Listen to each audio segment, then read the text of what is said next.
श्री नवनाथ भक्तिसार अध्याय 34. वीरभद्रास जीवदान, मच्छिंद्रनाथाचा पूर्व देहांत प्रवेश, अडभंगनाथ, धर्मनाथ व रेवणनाथ यांच्या संक्षिप्त कथा. या अध्यायाचे नित्यपठन केले असता किंवा श्रवण केले असता सर्व प्रकारची कार्यसिद्धी होऊन यश मिळते.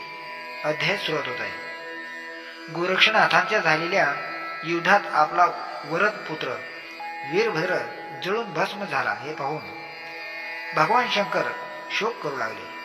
त्यांचे दुःख पाहून गोरक्षनाथाला वाईट वाटले.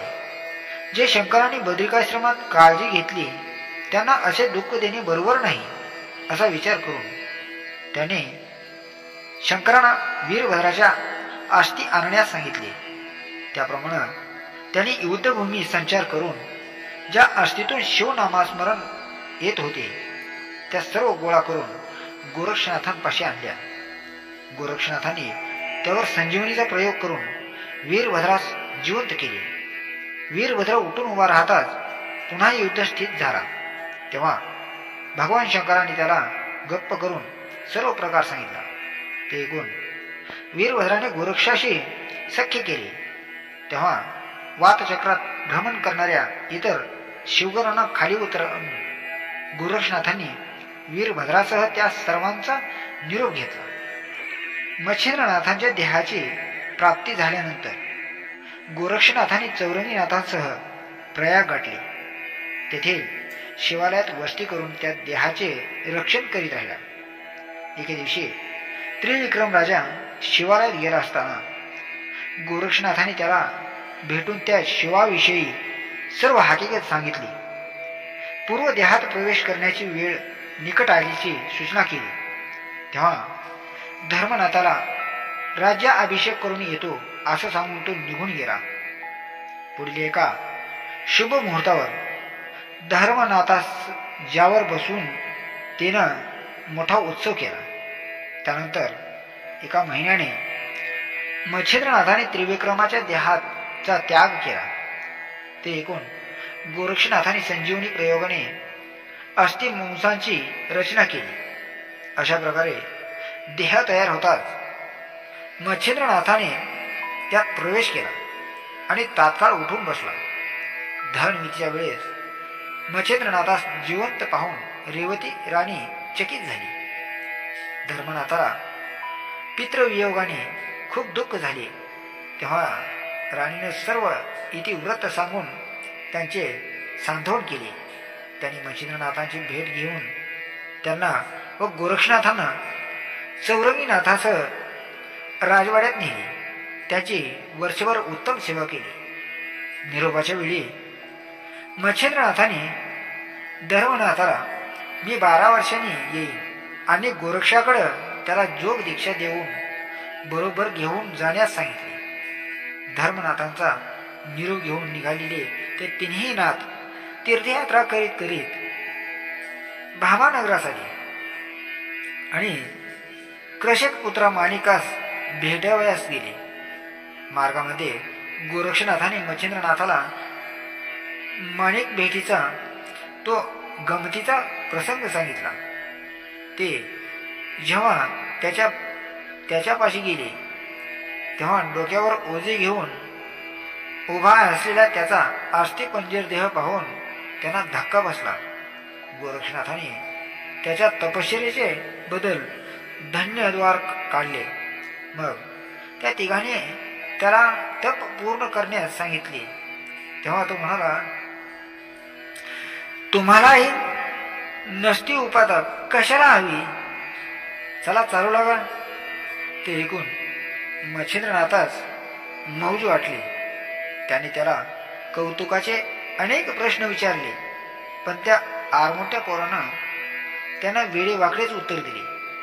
तेव्हा तो असा ताळ्यावर येणार नाही ते ओळखून गोरक्षनाथांच्या जवळ जाऊन त्याला म्हणाले, महाराज, आपल्यासारख्या महान योग्याचा माझ्यावर अनुग्रह झाला तरी मी धन्य झालो असे होईल.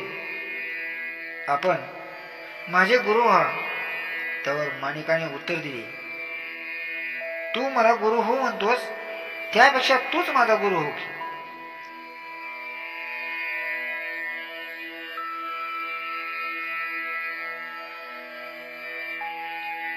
तू मला गुरु हो म्हणतोस, त्यापेक्षा तूच माझा गुरु का होत नाहीस.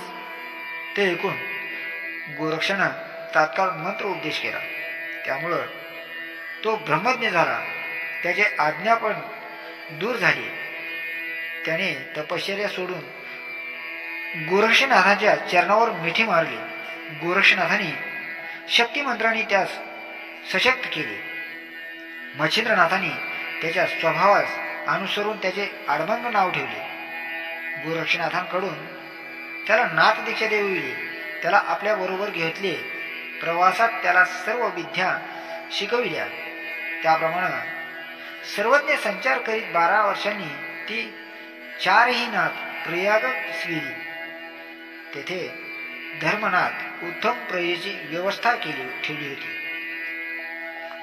उत्तम लौकिक मिळवला होता. रेवती राणीचे तो मनःपूर्वक सेवा करीत असे. त्याला एक पुत्र होता. त्याचं नाव त्रिविक्रम ठेवले. धर्मनाथाने त्या चौघांना आथ्यादराने राजवाड्यात आणले. त्यांची अहोरात्र सेवा केली.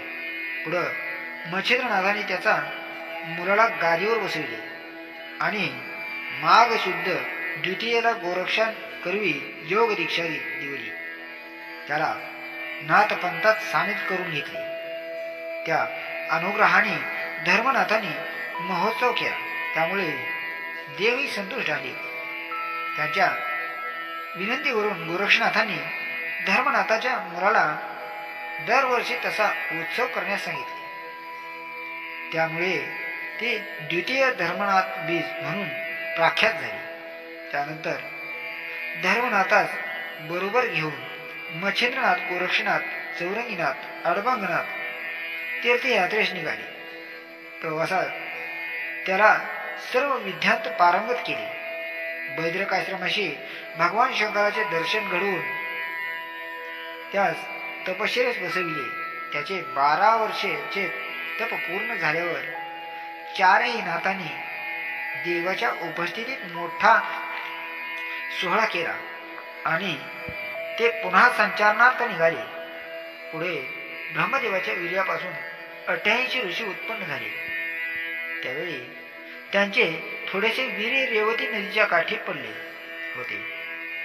कालांतराने जेव्हा नारायणाने त्यात संचार केला तेव्हा त्या वितीतच एका बालक उत्पन्न झाला होता आणि त्याचे रडणे ऐकून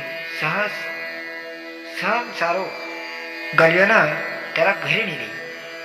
त्याचे रेवण असे नाव ठेवण्यात आले आणि त्याचे उत्तम संगोपन केले.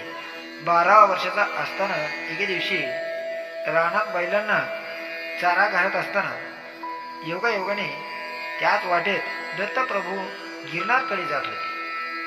अकस्मात रेवणचे बैल भुजले आणि जोरात पळू लागले.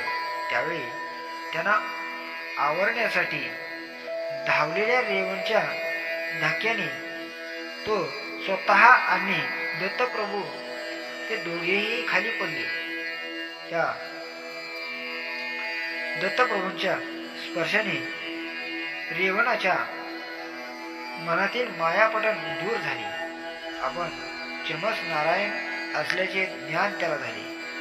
त्यांनी दत्तचरणाची मिठी मारून त्यांना अनुग्रह देण्याची विनंती केली. तेव्हा दत्तप्रभूने आपला वरद हस्त त्याच्या मस्तकी ठेवून फक्त एक सिद्धी दिली आणि ते पुढे निघाले. दत्तप्रभूचे दर्शन आणि सिद्धीच्या नावाने संतुष्ट झालेला रेवणात बैलाला शोधून काढून गावाकडे निघाला.